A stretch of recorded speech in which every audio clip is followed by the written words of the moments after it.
कि मेरी निगाह ने ये कैसा ख्वाब देखा है, जमी पे चलता हुआ माहताब देखा है।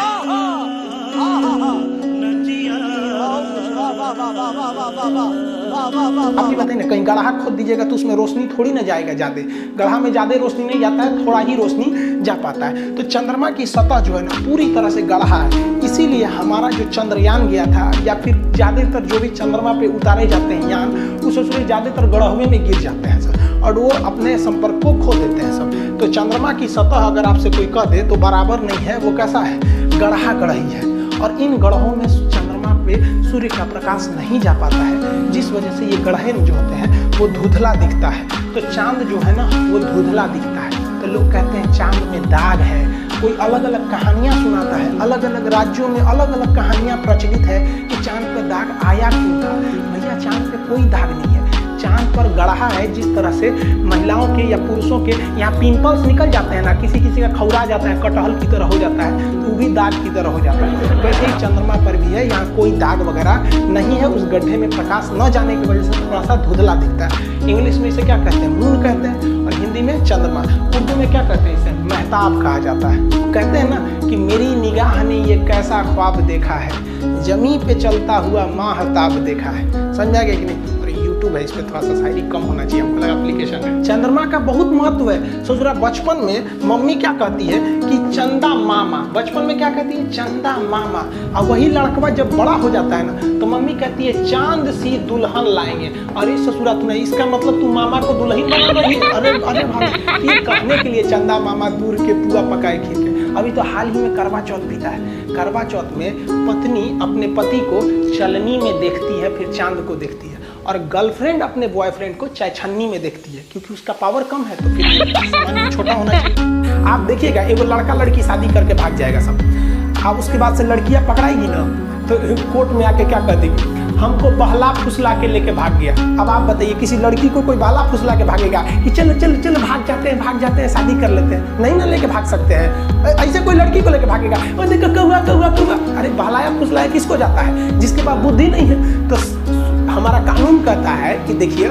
समाज को बेहतर बनाने के लिए जरूरी नहीं कि सब पे कानून बराबर लगे, किसी पे थोड़ा सख्त कर दीजिए, किसी पे कम कर दीजिए। इसका मेन मकसद है हिंदुस्तान को अच्छा रखना, इसीलिए इसको लाया गया है कि थोड़ा बहुत ऊंच नीच हो जाता है। देखिएगा लड़का लड़की अगर भाग जाएगा ना तो कोर्ट में लड़का का कोई ज्यादा वैल्यू नहीं दिया जाएगा, लड़कियां जो कहेगी वो सही हो जाता है। इससे क्यों रखा गया है इस चीज को, ये एक तरह से जरूरी भी है, क्योंकि ज्यादा अगर बराबर कर देंगे ना तो फिर समाज में एक डिसबैलेंस हो जाएगा। आप देखिए कि राष्ट्रपति और राज्यपाल जो है इन आता है अनुच्छेद 14, इसमें बड़ा कंफ्यूजन दिया। देखिएगा यूपीएससी में इससे क्वेश्चन पूछता है। इसमें दो तरह की बातें कही गई है।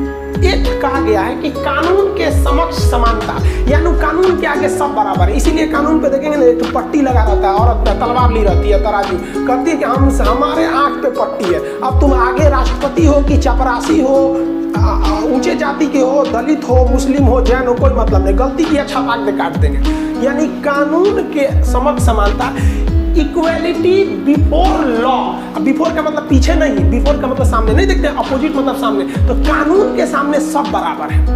ये बातें सबसे पहले किसने किया था, एवी डेसी।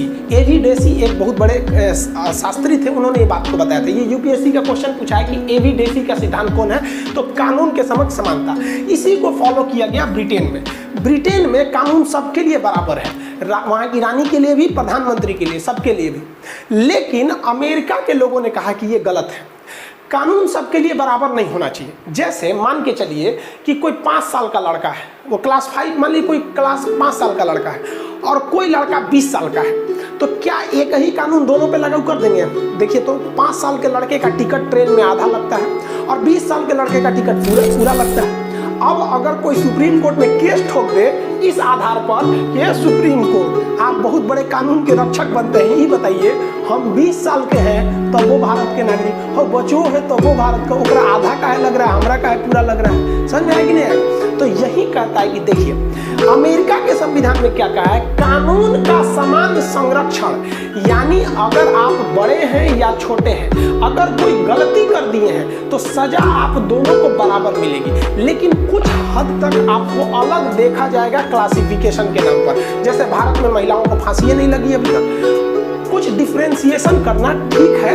ये क्यों ठीक है, क्योंकि समाज को एक बेहतरीन बना के रखने के लिए। आप देखिएगा, एगो लड़का लड़की शादी करके भाग जाएगा सब, अब उसके बाद से लड़कियां पकड़ाएगी ना तो कोर्ट में आके क्या कर देगी, हमको बहला फुसला के लेके भाग गया। अब आप बताइए, किसी लड़की को कोई बहला फुसला के भागेगा कि चलो चलो चलो भाग जाते हैं शादी कर लेते हैं? नहीं ना लेके भाग सकते हैं। ऐसे कोई लड़की को लेके भागेगा, और देखो कौवा कौवा कौवा, अरे बहलाया फुसलाया किसको जाता है? जिसके पास बुद्धि नहीं है। तो हमारा कानून कहता है कि देखिए, समाज को बेहतर बनाने के लिए जरूरी नहीं कि सब पे कानून बराबर लगे, किसी पे थोड़ा सख्त कर दीजिए, किसी पे कम कर दीजिए। इसका मेन मकसद है हिंदुस्तान को अच्छा रखना, इसीलिए इसको लाया गया है कि थोड़ा बहुत ऊंच नीच हो जाता है। देखिएगा, लड़का लड़की अगर भाग जाएगा ना तो कोर्ट में लड़का का कोई ज्यादा वैल्यू नहीं दिया जाएगा, लड़कियां जो कहेगी वो सही हो जाता है। इससे क्यों रखा गया है? दो सूचना सुनिए। देखिए, ज्योग्राफी का एडमिशन क्लोज कर दिया गया था, लेकिन बहुत सारे लड़के छूट गए थे और क्लास लेते समय एप्लीकेशन पे सब यही कहता है, सब सर एडमिशन थोड़ा ओपन कर लीजिए। तो ये जो दीपावली आ रही है, तो इसके अवसर पर हम ये ज्योग्राफी का एडमिशन ओपन कर रहे हैं। आप उसमें जाके मिनिमम फी में geography, topography, astronomy, geology total चीज कर सकते हैं, पूरा पोर्शन। उसमें से आप एकदम ग्रुप डी से लेके यूपीएससी तक का कंप्लीट आप देख लेंगे। आप ऐसे भी टॉपिक देख के तो समझते ही कितना है, आप उसमें जाके ले सकते हैं। अभी भी उसका एडमिशन फी कितना 200 रखा गया है। पहला सूचना ये है, जल्दी लीजिएगा, ये कभी भी बंद हो सकता है, क्योंकि सर्वर पे ज्यादा भीड़ नहीं करना है, वरना धीमा चलने लगता है सर्वर।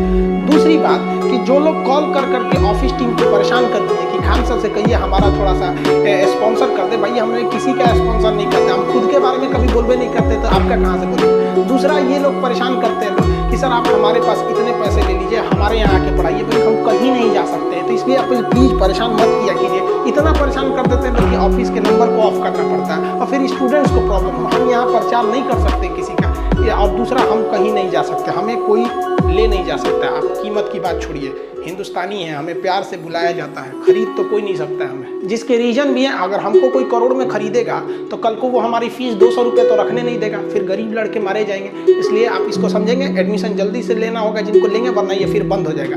मिलेंगे नेक्स्ट क्लास में। जय हिंद।